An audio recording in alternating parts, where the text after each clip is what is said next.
أعوذ بالله من الشيطان الرجيم. بسم الله الرحمن الرحيم. الحمد لله الذي أنزل على عبده الكتاب ولم يجعل له عوجا قيما لينذر بأسا شديدا من لدنه ويبشر المؤمنين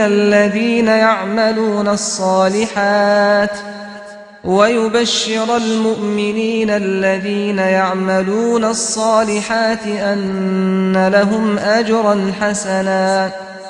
ماكثين فيه أبدا وينذر الذين قالوا اتخذ الله ولدا ما لهم به من علم ولا لآبائهم كبرت كلمة تخرج من أفواههم إن يقولون إلا كذبا فلعلك باخع نفسك على آثارهم إن لم يؤمنوا بهذا الحديث أسفا إنا جعلنا ما على الأرض زينة لها لنبلوهم أيهم أحسن عملا وإنا لجاعلون ما عليها صعيدا جرزا أم حسبت أن أصحاب الكهف والرقيم كانوا من آياتنا عجبا إذ أوى الفتية إلى الكهف فقالوا ربنا آتنا من لدنك رحمة وهيئ لنا من أمرنا رشدا فضربنا على آذانهم في الكهف سنين عددا ثم بعثناهم لنعلم أي الحزبين أحصى لما لبثوا أمدا نحن نقص عليك نبأهم بالحق إنهم فتية آمنوا بربهم وزدناهم هدى وربطنا على قلوبهم إذ قاموا فقالوا ربنا رب السماوات والأرض لن ندعو من دونه إلها لقد قلنا إذا شططا هؤلاء قومنا اتخذوا من دونه آلهة لولا يأتون عليهم بسلطان بين فمن أظلم ممن افترى على الله كذبا وإذ اعتزلتموهم وما يعبدون إلا الله فأووا إلى الكهف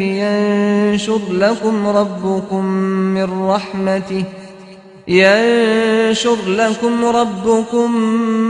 من رحمته ويهيئ لكم من أمركم مرفقا وترى الشمس إذا طلعت تزاور عن كهفهم ذات اليمين وإذا غربت تقرضهم ذات الشمال وهم في فجوة منه ذلك من آيات الله من يهد الله فهو المهتد ومن يضلل فلن تجد له وليا مرشدا وتحسبهم أيقاظا وهم رقود ونقلبهم ذات اليمين وذات الشمال وكلبهم باسط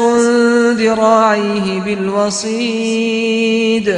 لو اطلعت عليهم لوليت منهم فرارا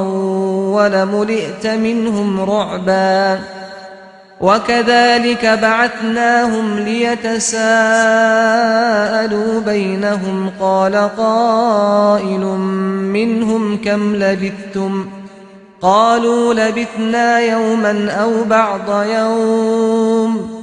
قالوا ربكم أعلم بما لبثتم فابعثوا أحدكم بورقكم هذه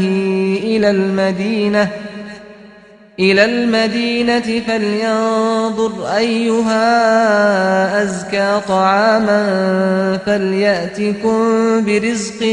منه وليتلطف ولا يشعرن بكم أحدا إنهم إن يظهروا عليكم يرجموكم أو يعيدوكم في ملتهم ولن تفلحوا إذا أبدا وكذلك أعثرنا عليهم ليعلموا أن وعد الله حق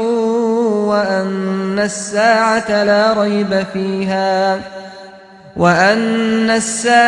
لا ريب فيها إذ يتنازعون بينهم أمرهم فقالوا ابنوا عليهم بنيانا ربهم أعلم بهم قال الذين غلبوا على أمرهم لنتخذن عليهم مسجدا سيقولون ثلاثة رابعهم كلبهم ويقولون خمسة سادسهم كلبهم رجما بالغيب ويقولون سبعة وثامنهم كلبهم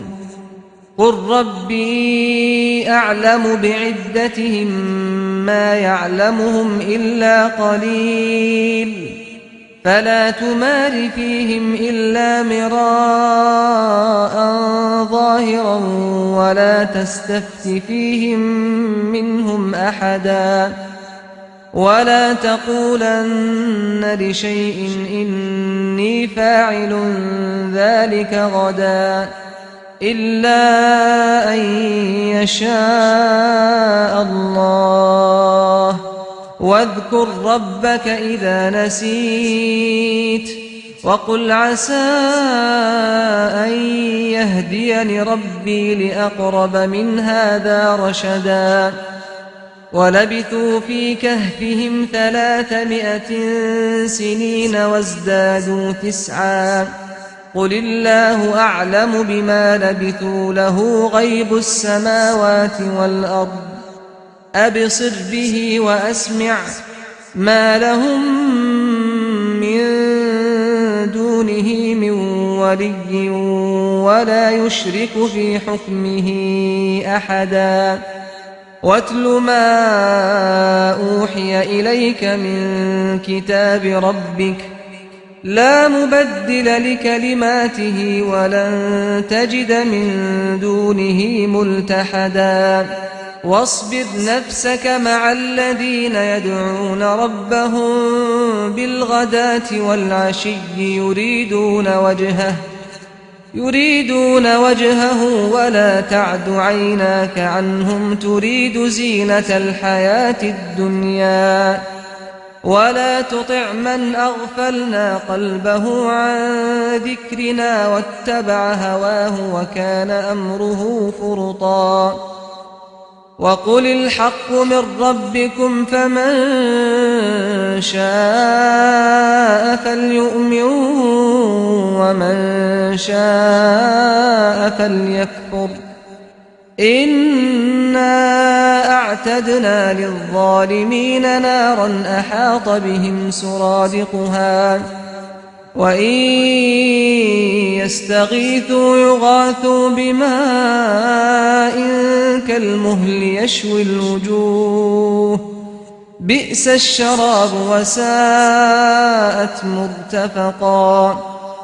إن الذين آمنوا وعملوا الصالحات إنا لا نضيع أجر من أحسن عملا أولئك لهم جنات عدن تجري من تحتهم الأنهار يحلون فيها من أساور من ذهب ويلبسون ثيابا خضرا من سندس واستبرق متكئين فيها على الأرائك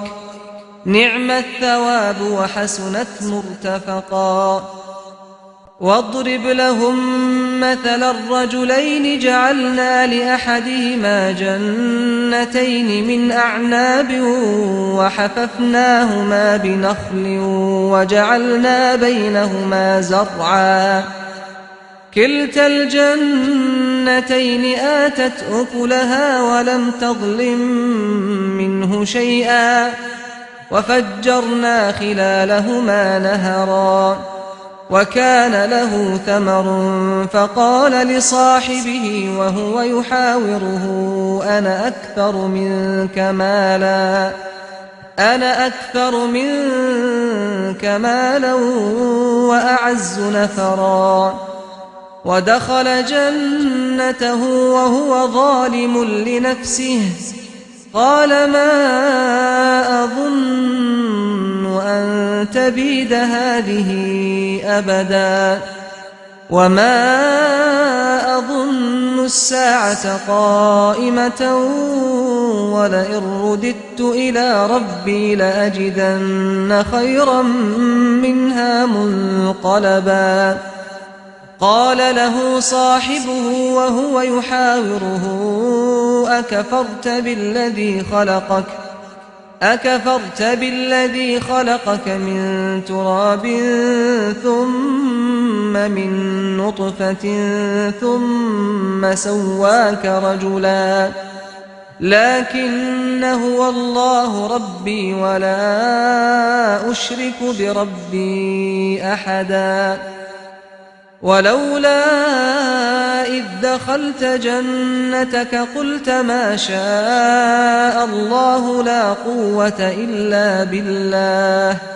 إن ترني أنا أقل منك مالا وولدا فعسى ربي أن يؤتيني خيرا من جنتك ويرسل عليها حسبانا من السماء فتصبح صعيدا زلقا أو يصبح ماؤها غورا فلن تستطيع له طلبا وأحيط بثمره فأصبح يقلب كفيه على ما أنفق فيها وهي خاوية على عروشها ويقول يا ليتني لم أشرك بربي أحدا ولم تكن له فئة ينصرونه من دون الله وما كان منتصرا هنالك الولاية لله الحق هو خير ثوابا وخير عقبا واضرب لهم مثل الحياة الدنيا كماء أنزلناه من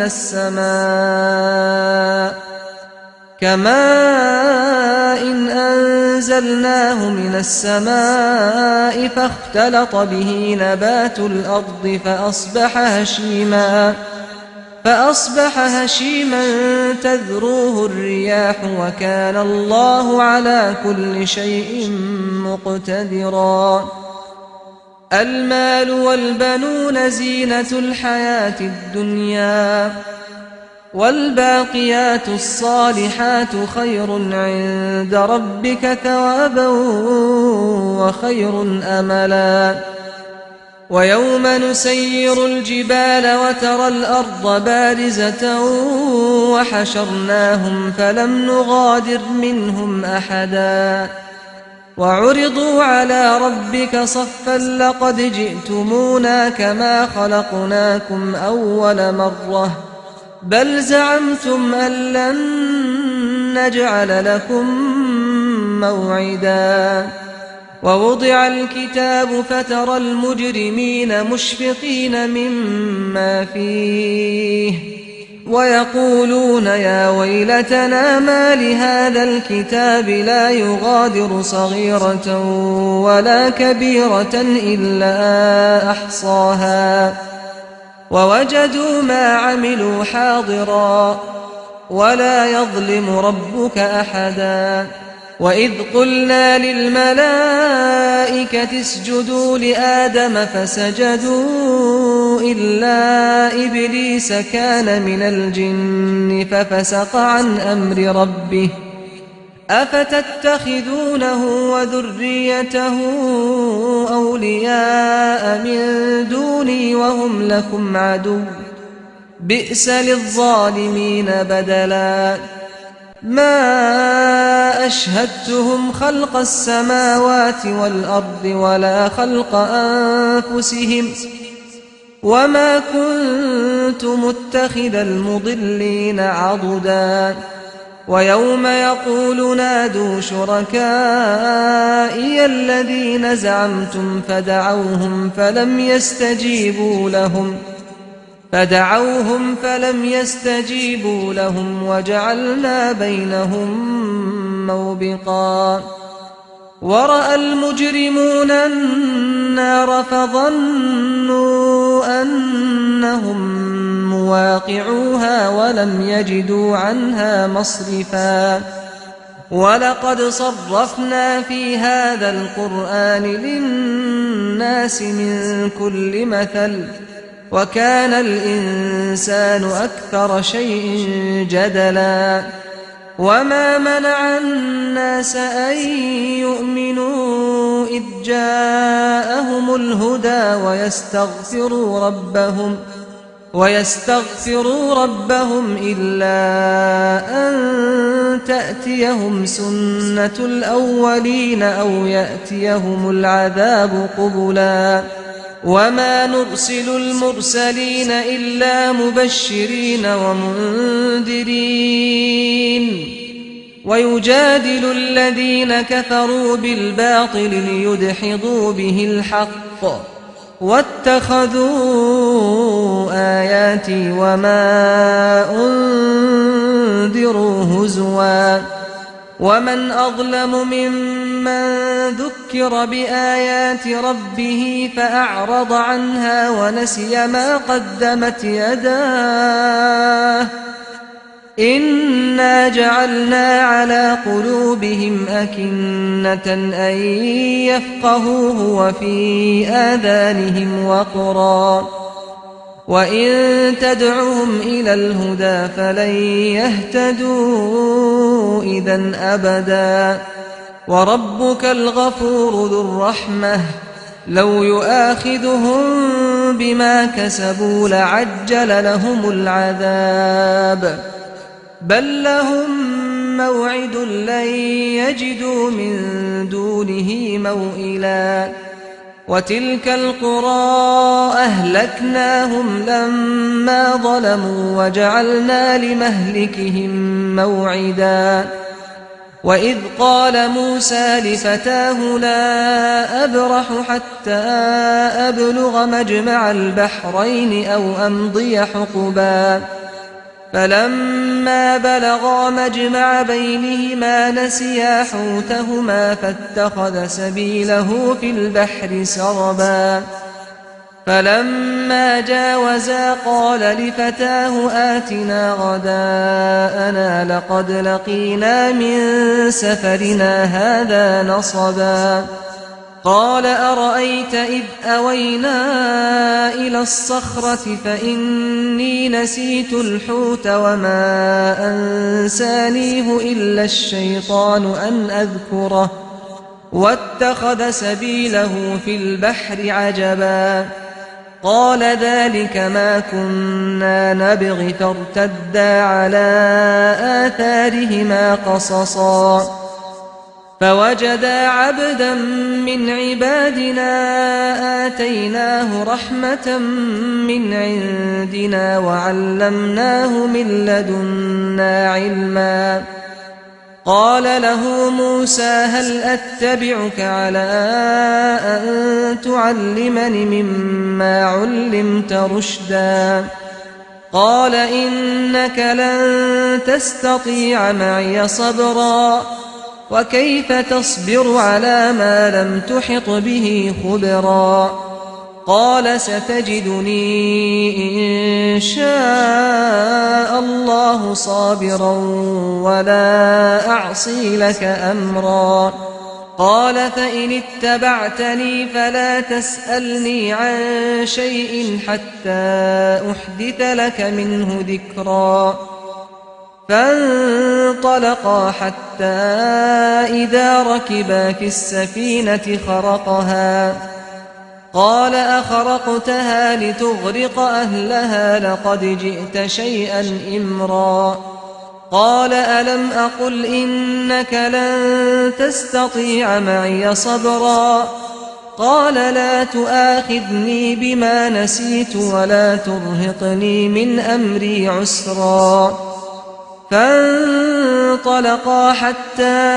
إذا لقيا غلاما فقتله قال أقتلت نفسا زكية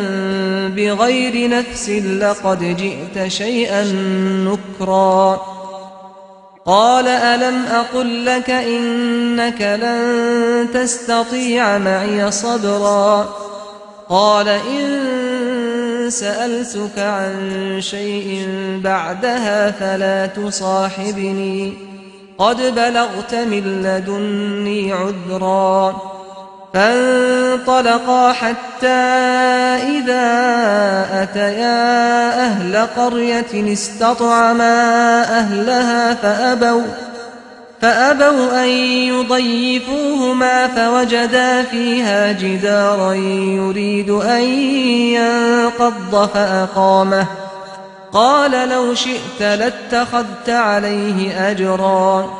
قال هذا فراق بيني وبينك سأنبئك بتأويل ما لم تستطع عليه صبرا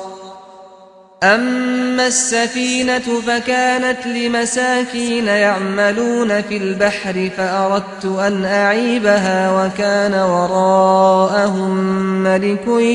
يأخذ كل سفينة غصبا وأما الغلام فكان أبواه مؤمنين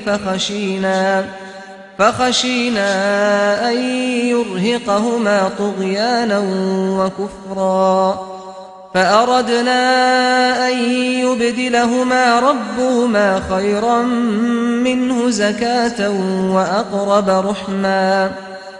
وأما الجدار فكان لغلامين يتيمين في المدينة وكان تحته كنز لهما وكان أبوهما صالحا فأراد ربك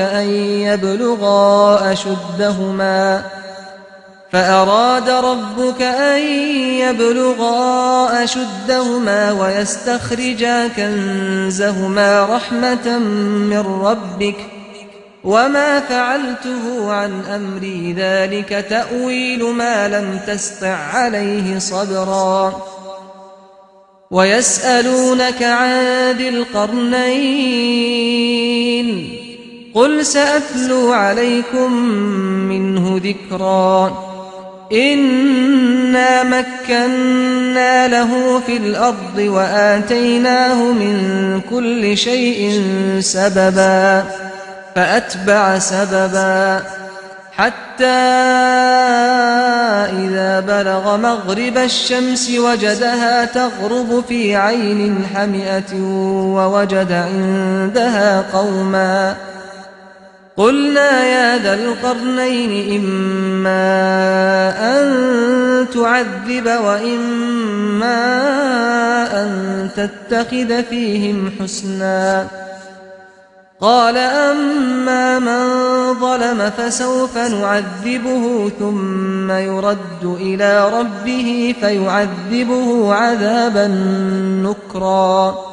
وأما من آمن وعمل صالحا فله جزاء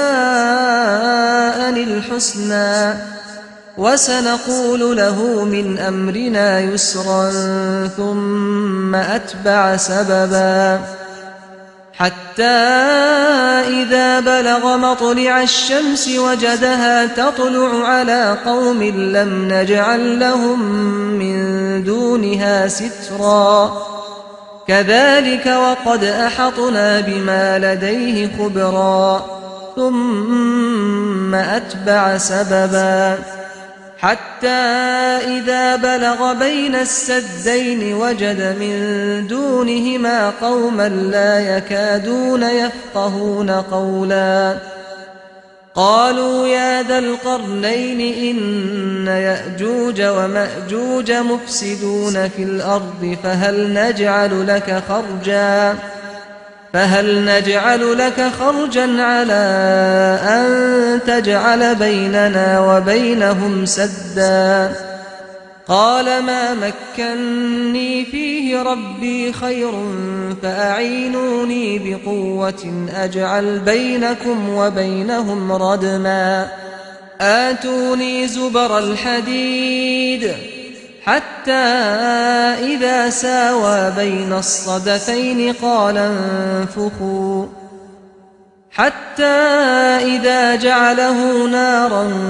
قال آتوني أفرغ عليه قطرا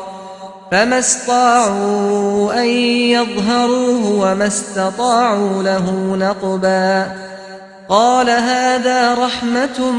من ربي فإذا جاء وعد ربي جعله دكاء وكان وعد ربي حقا وتركنا بعضهم يومئذ يموج في بعض ونفخ في الصور فجمعناهم جمعا وعرضنا جهنم يومئذ للكافرين عرضا الذين كانت أعينهم في غطاء عن ذكري وكانوا لا يستطيعون سمعا أفحسب الذين كفروا أن يتخذوا عبادي من دوني أولياء إنا أعتدنا جهنم للكافرين نزلا قل هل ننبئكم بالأخسرين أعمالا الذين ضل سعيهم في الحياة الدنيا وهم يحسبون أنهم يحسنون صنعا أولئك الذين كفروا بآيات ربهم ولقائه فحبطت أعمالهم فلا نقيم لهم يوم القيامة وزنا ذلك جزاؤهم جهنم بما كفروا واتخذوا آياتي ورسلي هزوا إن الذين آمنوا وعملوا الصالحات كانت لهم جنات الفردوس نزلا خالدين فيها لا يبغون عنها حولا